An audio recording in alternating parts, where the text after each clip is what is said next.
அஞ்சுவது யாதொன்றுமில்லை அஞ்ச வருவதுமில்லை. அனைத்திந்திய அண்ணா திராவிட முன்னேற்றக் கழகத்தையும் திராவிட முன்னேற்றக் கழகத்தையும் முழுமையாக தகர்க்க வேண்டும் என்பதற்காக ஒரு மிகப்பெரிய முயற்சியாக சாதுரியமாக வெஸ்ட் பெங்கால், புதுச்சேரியில், தமிழ்நாட்டில் முழுமையாக வாக்குகளை மாற்றி வைத்து பாரதிய ஜனதாவினுடைய அடிமைகளாக மாற்றியிருப்பதை இன்றைக்கு ஒவ்வொரு ஊடகங்களும் பதிவு செய்ய வேண்டும்.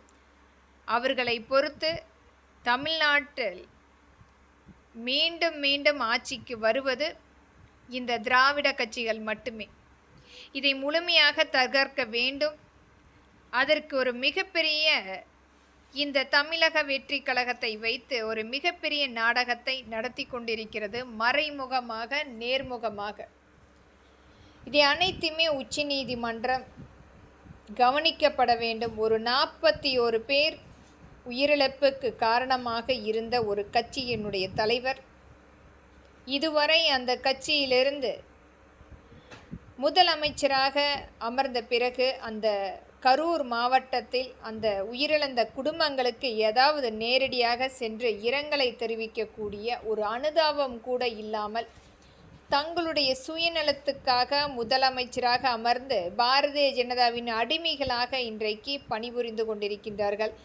ஒரு மற்ற கட்சியிலிருந்து அவர்களை உடைத்து வர வேண்டும், ஒரு ஆட்சி அமைப்பை ஏற்படுத்த வேண்டும் என்பதற்காக முன்னுதாரணமான ஒரு தப்பான ஒரு எடுத்துக்காட்டாக ஊடகங்கள் முழுமையாக பதிவு செய்து கொண்டிருக்கின்றார்கள். ஆனால் அதை அனைத்துமே பொருட்படுத்தாமல் மத்திய அரசினுடைய நேரடி கட்டுப்பாட்டில் இவர்கள் இயங்கிக் கொண்டிருப்பதற்குரிய சாட்சியாக அனைத்து மக்களுமே பார்த்து கொண்டிருக்கின்றார்கள். நேரடியாக நம்மளுடைய அனைத்து இந்திய அண்ணா திராவிட முன்னேற்ற கழகத்தினுடைய தலைவரை பார்க்காமல் அங்கு இருக்கின்ற அந்த 25 எம்எல்ஏக்களையும் நேரடியாக சென்றடைந்து பார்த்ததுக்கும் அங்கு பரிசளிப்பு நடந்ததுக்கும் அனைவருக்குமே சாட்சி இருக்கிறது.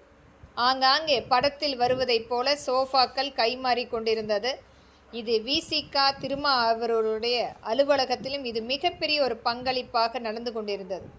அடுத்த நாள் அந்த பெரும்பான்மையுடைய வாக்கு நம்பிக்கை எடுக்க வேண்டும் என்பதற்காக நடந்த ஒரு குதிரை பேரம் சூதாட்டம், ஒரு முன்மாதிரியாக நடக்க வேண்டிய முதலமைச்சர் இன்றைக்கு பாரதிய ஜனதாவினுடைய நேரடி கட்டுப்பாட்டில் இயங்குவதற்கும், இன்றைக்கு ஒரு வெஸ்ட் பெங்காலில் மம்தா அவர்களுடைய ஆட்சி அமைப்பு என்பது அம்மக்களுக்கு ஒரு மிகப்பெரிய அளவில் முன்னேற்றத்தையும் ஒரு மிகப்பெரிய ஒரு ஆதரவு இருந்தது. ஆனால் அதை தகர்க்க வேண்டும், இவர்களுடைய ஆளுமை